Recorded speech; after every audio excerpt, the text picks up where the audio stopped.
Hey, this is Happy Made. Follow along to make this copper and amethyst bracelet. So you want to go ahead and grab some 16 gauge half hard copper wire, which is what you see there, and a cup burr. And this cup burr will be used to help make the edges of the wire a lot rounder and smoother so it won't scratch or grab or anything. I don't know the dimensions, but once I find it, I'll put them in the description box. So you want to then take this cup burr and attach it to a Dremel. That's what you see here. I have a Dremel cordless drill. It's really easy and helps with everything. Go ahead and then place your wire inside of the cup and let the drill do all the work for you.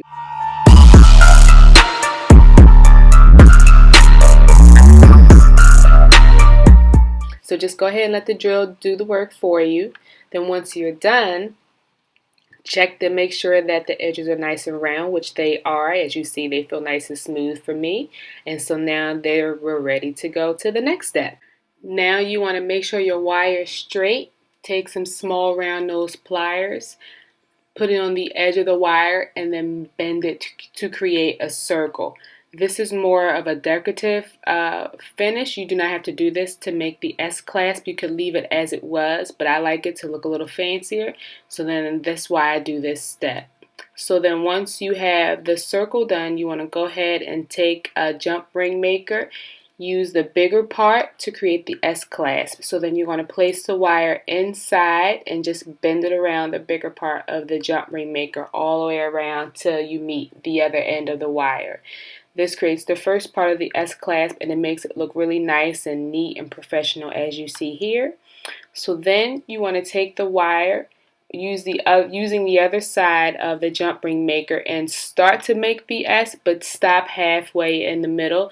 This is because you want to clip the end and make it nice and neat and clean before you finish it, because if you try to do it beforehand, it makes it a lot harder to do. So once you have your wire clipped to your desired length, you want to take your cup burr and your Dremel maker again, line it up inside, and then just let the Dremel do all the work for you.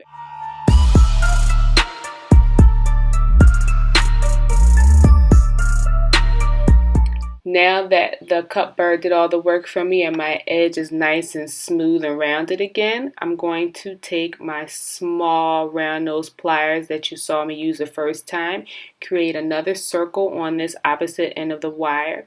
Make sure it's nice and flat with my flush, I forget what those are called, flat nose pliers. They're all a bunch of nose pliers. Then take my jump ring maker and create the rest of the S using the bigger part of the jump ring maker again. So now that the S part of the S clasp is finished, we're going to go ahead and move on to the rest of the catch. So then you want to take your 16 gauge wire again. Make sure that the edge is nice and flush cut because it makes it a lot easier drilling it down when it's a flat cut as opposed to a jagged cut. So then place it inside your cup burr. Again, let the cup burr do all the work for you. Now that the edge is nice and smooth, we're going to make sure the wire is really straight, because for this part we're going to need the wire to be as straight as possible. You're going to go ahead and then take your small round nose pliers again. You're going to bend the wire backward first before you bend it forward. And the reason why you bend it backwards, I know it's a little hard to see here, I'll try to do it again, is to create a nice perfect circle. Because if you bend it forward first, the circle's going to be a little lopsided, and there's really no such thing as a lopsided circle. So then once your circle's made, you want to just go ahead and wrap the wire around as you see me doing here. So you're just wrapping around the tail around the rest of the wire. Do it however it works for you. I know a lot of people sometimes say to me that this looks a little crazy. There's a easier way to do this. This works for me. I like doing it this way. So hey, do it how it works for you. Now that the bottom of the wire is done, you're going to go ahead and make sure the wire is straight again. Then you're going to take your jump ring maker again, but this time you're going to use the smaller circle of the two. Line it up a little ways away from the bottom part. Bend the wire backwards again before you bend it forwards, again to create a nice circle. Once you feel the circle is to your desired size, then you just take the tail and proceed to wrap it around like you did the first time. You want to make sure that you try to wrap it as nice and neat as possible, because again, this is something that's going to be seen, and you want it to look nice and professional and not like a hot mess. So I'm wrapping the wire around. So wrap, wrap, wrap.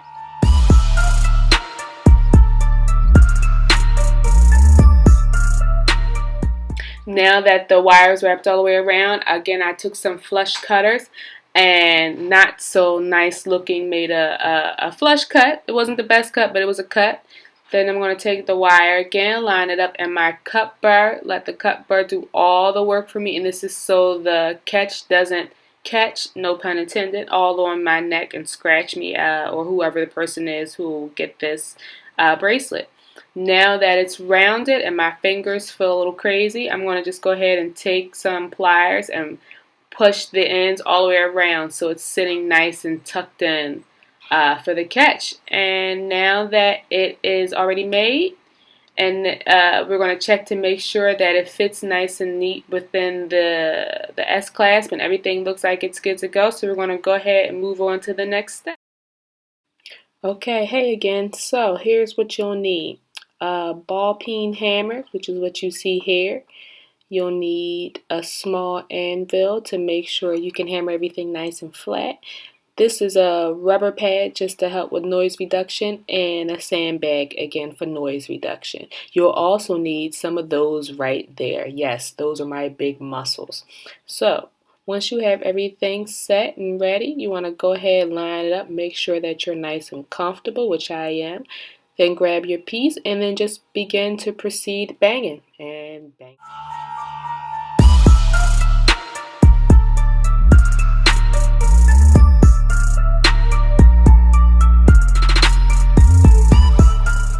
Now you want to check, make sure it feels nice and tight to you, more so nice and strong, and then you want to proceed to just go ahead and make it a little firmer. The more you hammer it, the more it gets nice and stiff, which is what you want with an S clasp. So once you feel that the S part of the S clasp is nice and sturdy, then you want to proceed to the small circle, which is what you see me hammering here now. So now I'm just hammering away the circle. Hammer, hammer, hammer. Check and make sure that it feels nice and good and sturdy again, which it does. Then check the fit, make sure that the circle can fit within the other part of the clasp. And now that it's ready to go, we're going to move on to the next step. Okay, now that our S clasp has been hammered and everything's ready for us to begin stringing our bracelet. So a lot of times I like to just separate all my beads in a altoids container. It does the job. It keeps it separate and holds them all in place. Again, here you see some tools that some really nice nurse at the Amethyst hospital gave me. Some bead-aligned string and a container that used to hold wall hooks that now holds all of my crimp beads. So once you have all your supplies in front of you, go ahead and take your string. I don't measure a lot of times. I know you can, but I usually just eyeball how long I want the bracelet to be. So I'm eyeballing here. Now I'm just going to go ahead and take some scissors, cut the piece off, put the string away. Then go ahead, take my amethyst chips that I have that's been sitting in my altoids container, and now just proceed to begin stringing. The holes here were a little funky, so it took a little while. So I'm just stringing the beads here now. So.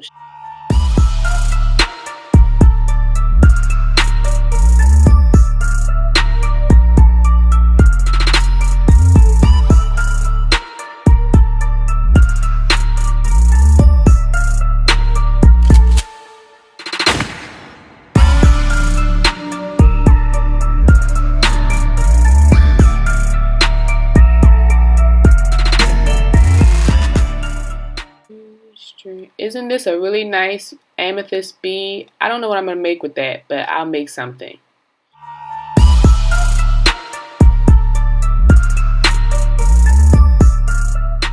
Now I'm just getting the rest of the beads that I had off to the side. I'm going to continue stringing. And then also, I just want to, sometimes I like to check to make sure, see how big the bracelet feels or whatnot. And then once I feel like I need to add some more or take some away, I just continue stringing.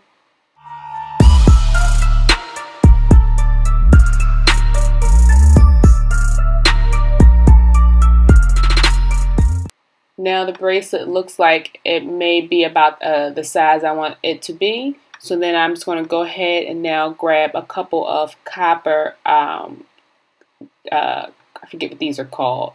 You guys know what these are called. I'll put it in the bottom below, but I'm going to take a couple of these copper crimp beads. That's what they're called, crimp beads. Take a couple of crimp beads to help secure the bracelet. And then I also sometimes like to get some other little flourish to end it off. So now I'm just going over and I'm grabbing some copper spacer beads to put on the ends just to make it, again, like I said, look a little more fancier and a lot less plain. So now that I have my 2 copper spacer beads, I have my 2 copper crimp beads, I have my catch. Now you proceed to close off the bracelet. So first I put the decorative bead on the edge, then I put the crimp bead on the bracelet, and then you grab the catch and you place that on. Then you loop the string back over the catch, again through the crimp bead, then through the decorative bead. A lot of times, oftentimes, I use 2 crimp beads as opposed to 1, just in case, God forbid or Allah forbid, it should break. Then you have a backup bead. But here you only see me using 1 crimp bead because this bracelet is kind of light. But I would definitely suggest using 2 crimp beads for any of your future projects.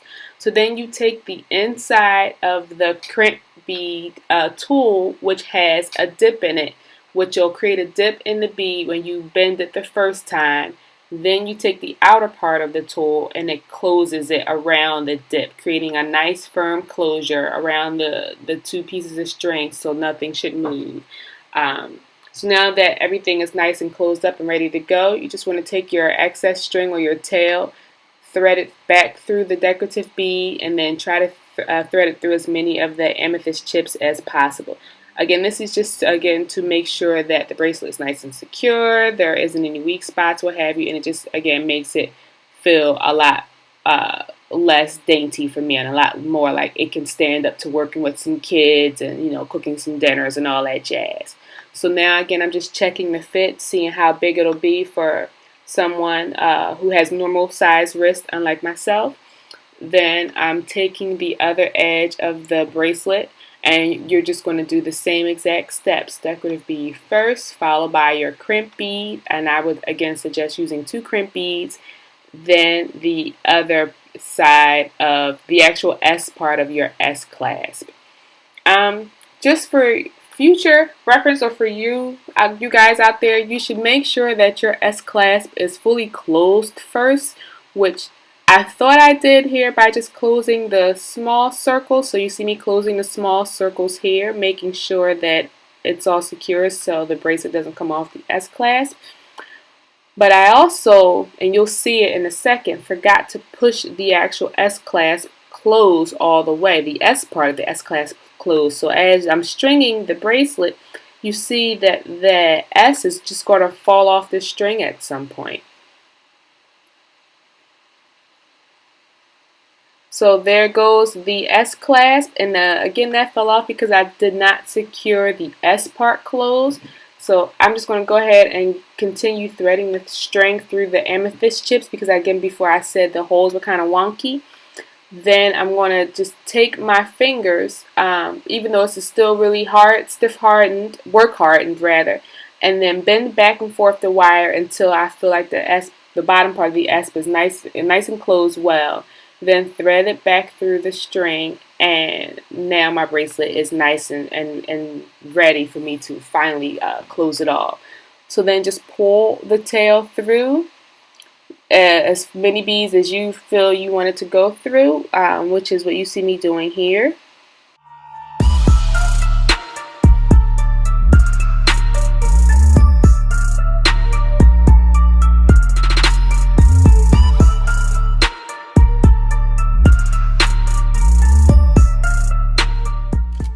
once you have the string through the desired amount of beads you want, go ahead and close it up before you close the S clasp, just to make sure that it lays well. You don't want it to be too stiff, but you don't want it to be too loose. You want it to have a nice free feel for it so the bracelet can last a really long time. So then, now that it's ready for me, I'm going to again take the inside part of my crimp tool, crimp it once, then take the outside part of the tool, crimp the crimp bead a second time. Now it's all finished up. Just make sure that the crimp is nice and secure. Then again, I take my handy nail clippers that I use only for clipping.